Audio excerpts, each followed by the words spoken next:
Hello, Brett here from Marks Models. We have all your TT120 needs from Hornby, Pico. Also, we are the exclusive stockist of West Hill Wagon Works TT120 range. Hey guys, Chris here at TT120. Now this is going to be. I'm going to try and make this as quick as possible because I know you've seen all these before, but this is hopefully the last one of this type.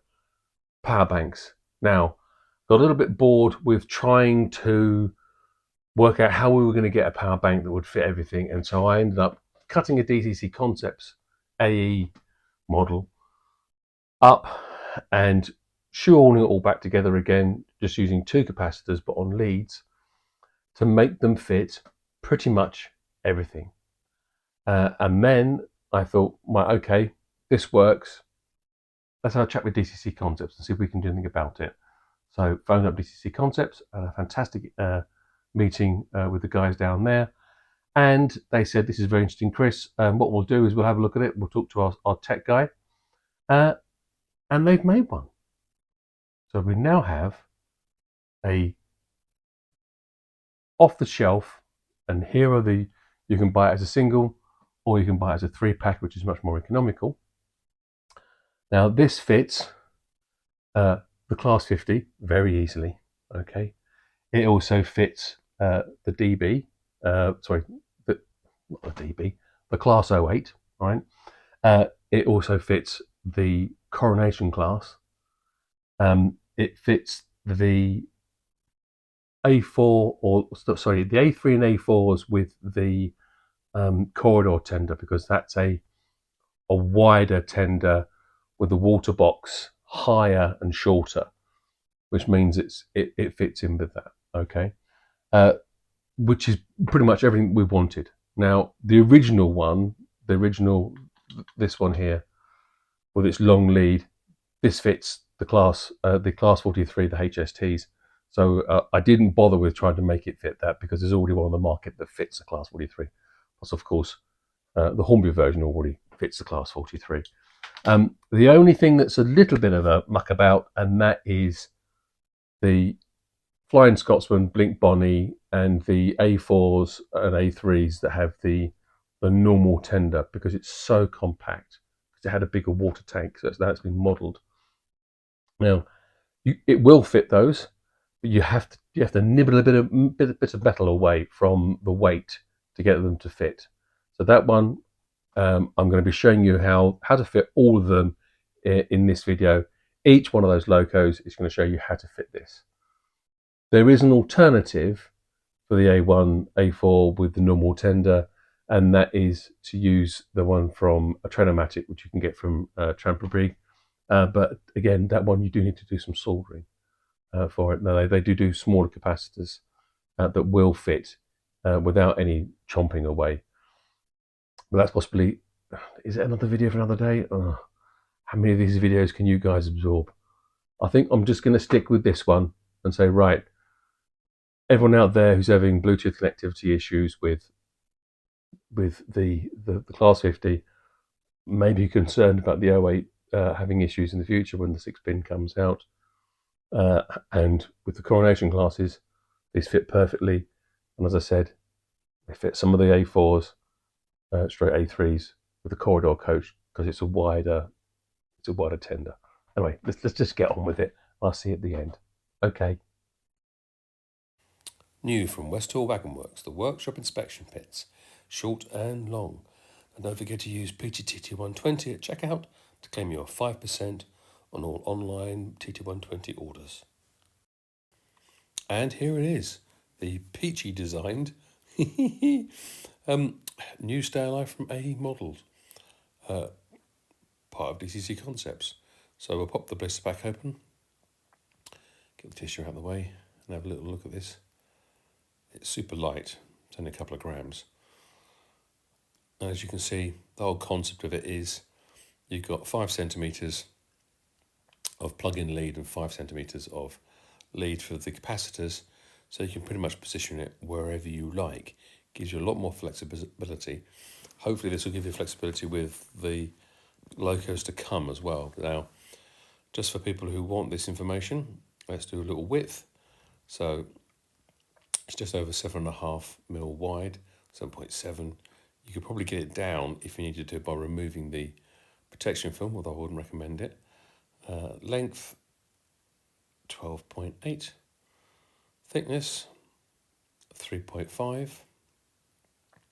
and then the capacitor pots we have 5.2, and in length they're just under 12mm. Okay, right, let's get on with actually doing a test. Now, when I first did this test, I ran it at 20 speed, and it flew straight over that 10-inch length of, or 12-inch length of tape, as well as an extra piece of tape on the end there. So I thought I'd do it again at speed 5, which is more pretty typical for crawling along, and it's where we would normally have issues, I guess. So there she enters the zone fully, all contacts.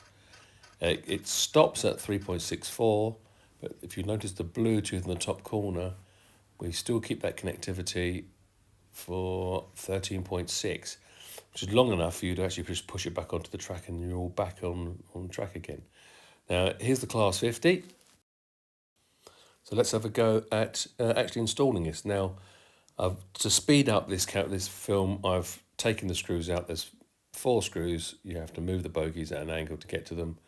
And you have to make sure you unplug the electric connectors either end so that the whole body then just eases off. Now, previously, I had installed a couple of pots in the driver's kind of like entrance bit on the front here, but you could see them with the lights on. And I also changed the box, which I never showed the video of that, to put a smaller sound box, but the sound box wasn't good enough. So this is hopefully the best alternative. So we're going to plug it in. A little bit of mucking about, as there always is with this stuff, in the pops.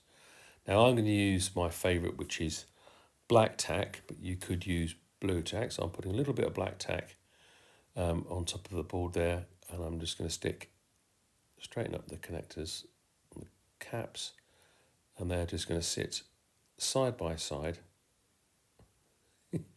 Hang on, let's get that in position. I'm going to put it over the contacts, actually, because there are a couple of contacts back there for the lighting. So I'm going to stick the black tack over those.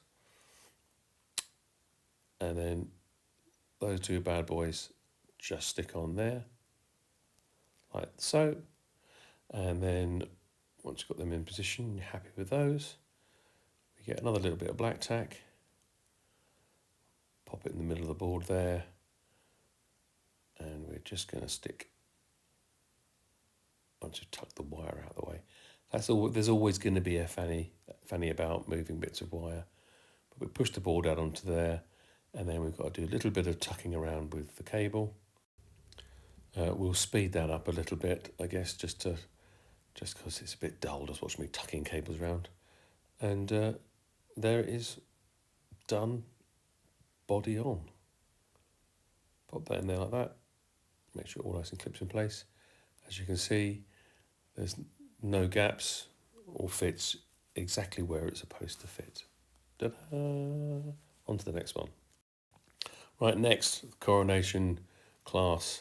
So it's got quite a tall tender, and this has a number of different ways to get into. There's 5 screws underneath. You have to remove the little detailing for the brake blocks, which I've already done. I've already removed the 4 other corner screws. So now the whole body should come off quite easily. But first of all, let's get a scalpel. Just tuck a scalpel in here and pluck out the coal. So that shows you the decoder. Now, the plan for where this stuff is, there's a detail at the front here, which is a cavity. So that's a space for one of them. And there's space here for another one of the capacitors.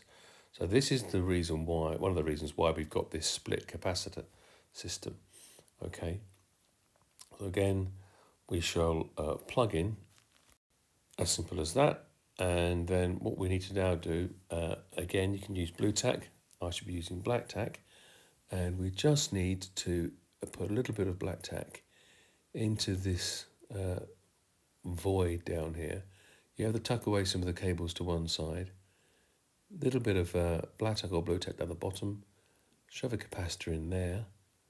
I'll just use the tweezers so you can see what I'm doing rather than trying to hide it with my hand as much as possible. Bump, bump, bump. Push that down in there, make sure that that's contacted nicely. Okay. And then the next bit we need to do is put a little bit of black tack along that board. Okay. Let's get hold of a piece of black tack. Tum-ti-tum. Little sausage of black tack, pop it in there like that. And then plug that in there like that. Now, we have to put this end this way, not the other way, because it clashes with the plug socket, the speaker plug socket, even though it's not being used.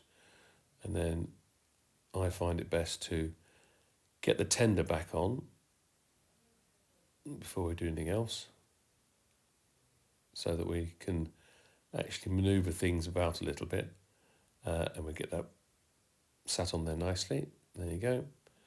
And now I just need to, I might have caught, let me start tucking the cables away. I may have just need to pluck out the actual PCB board that comes with the yeah, just need to pluck that out. There you go. Right, and then all we need to do really now, I haven't blue tacked this component down.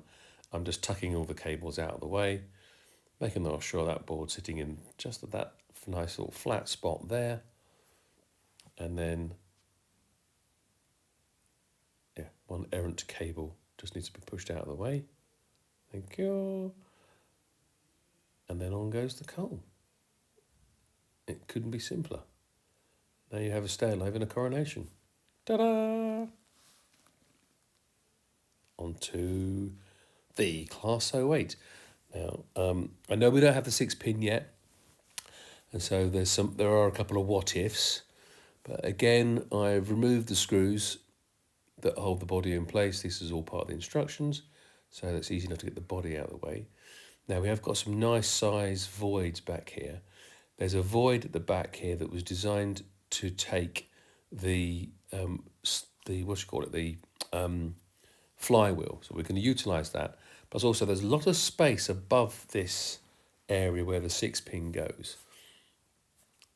So we're going to utilise that by tucking these cables underneath, like that. There we go. Try and keep it nice and tidy.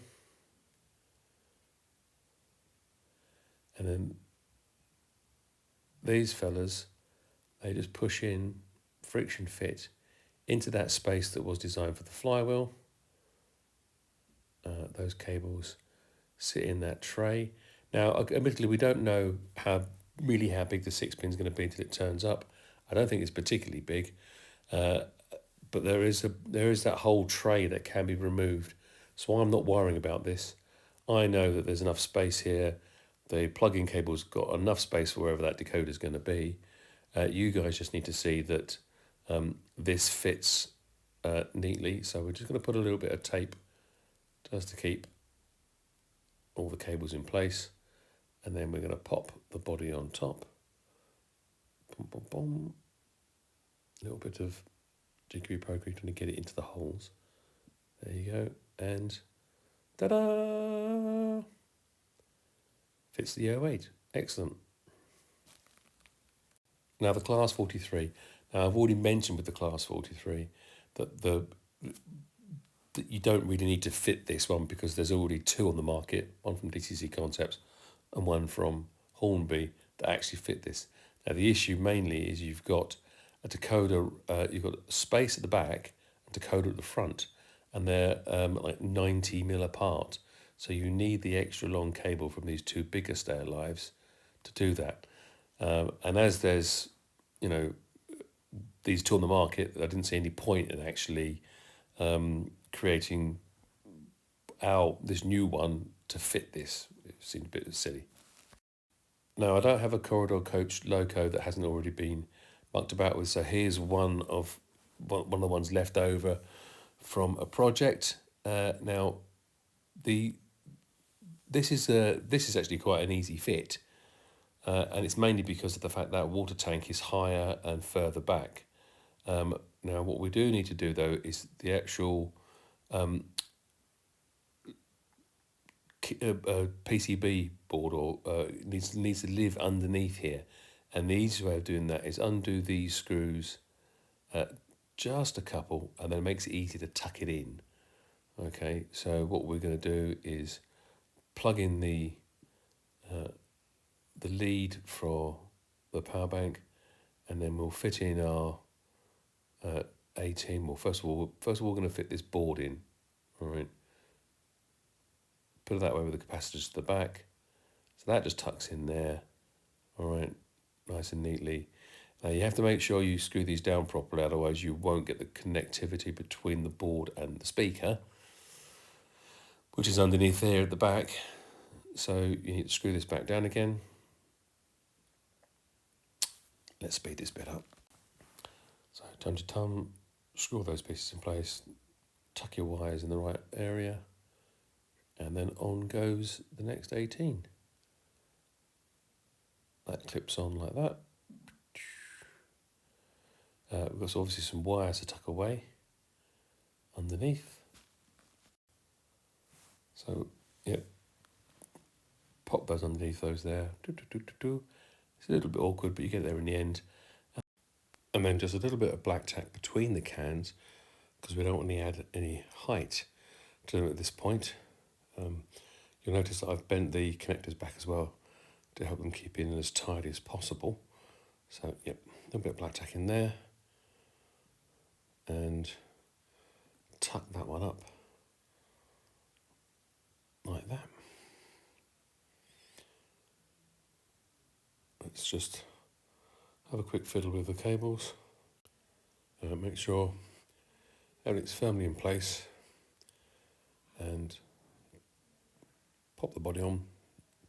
Front clips first, and there you go. Nicely sorted. But of course, that's not the end of the story when it comes to the Grizzly Pacifics. So we're going to have to have a look at how we fiddle about with the A1s and the A4s without quarter coaches. So excuse the state of this one. The second-hand one that I bought that looks like it's been chucked around the park a bit. Lots of details have been broken off of it, but it will suffice for this job. So again, the 4 screw holes I've already removed. But you can go with a pair of tweezers and move the little clips here, but I find it much easier just to move the tender body left and right, backwards and forwards, and then you'll ease those clips out rather than yanking it off, so the clips can survive. Now, everything obviously is the same as the other ones, where we would prefer to put the capacitors at the back, and we need to put that block in there. But to do this, to actually make this work, we're going to have to remove a lot of this. So we'll speed up a bunch of this stuff. But I will quickly show you that if you fit it all the same way as you would do with the A4 corridor tenders, that once you get everything in place and you try to put the tender body back on, it just doesn't fit, all because of that small tank. So what do we do? So first job is remove the PCB board with these 4 screws and get that out of the way, and I'll show you what we want to do next. Now I want to utilise this space here. There's plenty of height. There's enough height there, so what we just need to do is make it a little bit wider, a little bit deeper. So if we check the measurement of 2 of these side by side, you'll see they're 10.3, okay, and we've easily got 10.3 between the screw stubs, but the actual body itself is only about 9. But between the 2, we've got 11. So we know that if we file up towards those 2 stubs, then we'll have space for it. But to do that, we also first of all need to desolder the black and red. Now, normally those four leads that are bare, they will be in a clip in that little void. You wouldn't have to worry about them because they don't actually get in the way. It's just the two that go into the through that metal hole to the connectors. Now here's Larks. I didn't actually photograph or video. I thought I had, but I hadn't, of removing that material.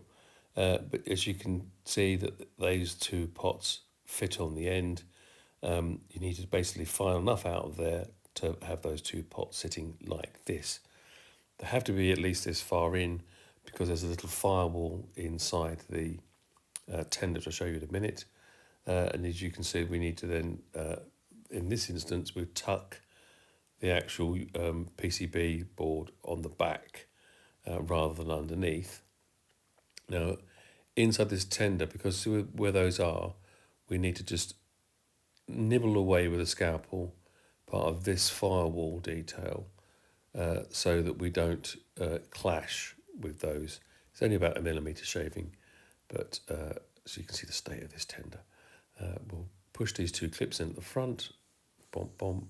You can see the blue ones through the firebox there, and then the back end fits down nice and neatly, obviously because nothing's in its way. So that's how that's one done. Of course, you can always go for a coal over. Go check out my previous video on that. But that's the whole lot done. Right, hopefully we can draw a line underneath this, and I'm hoping that going forward Hornby's designs are going to be more considerate, maybe of their own smaller power bank. Who knows? And even if you do find that you do want to do something else, actually it's not that difficult to unsolder these. You've just got to pay attention to what you're doing, really.